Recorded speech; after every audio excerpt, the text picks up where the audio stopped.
Yaşı gelip bu turmuşqa biz seyyinip güne Yok bar şen yirmeyikşin Hay keyinip güne Rahatlanıp yaşı gelip Konaklarga Hay yürüyüşü gelip Rahatlanıp yaşı gelip Konaklarga Hay yürüyüşü gelip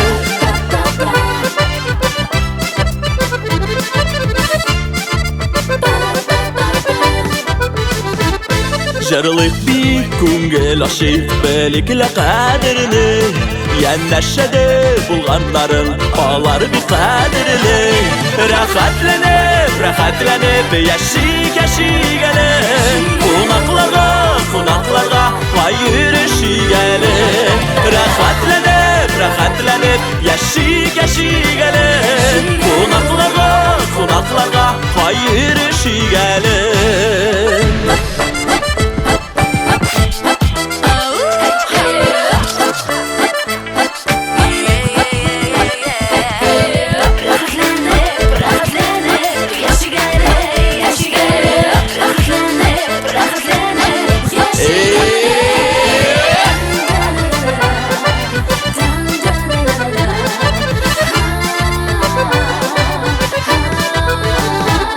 Yanda yakın dostlar barda Hiç de mıngayma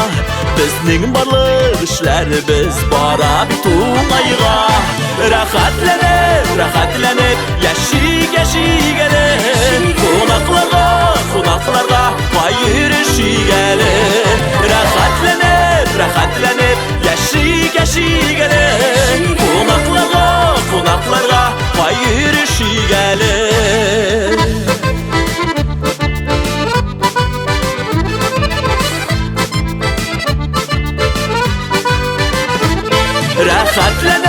Rahatlanıp yaşı gelip Konaklarga Vay yürüyüşü gelip Rahatlanıp yaşı gelip Konaklarga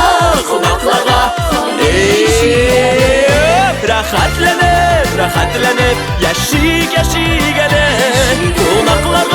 Konaklarga Vay yürüyüşü gelip Konaklarga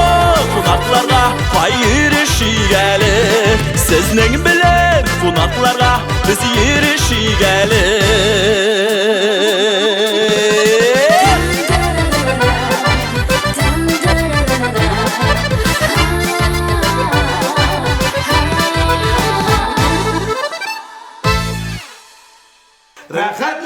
Rahatlanıp yaşı gelip Konaklarga Vay yürüyüşü gelip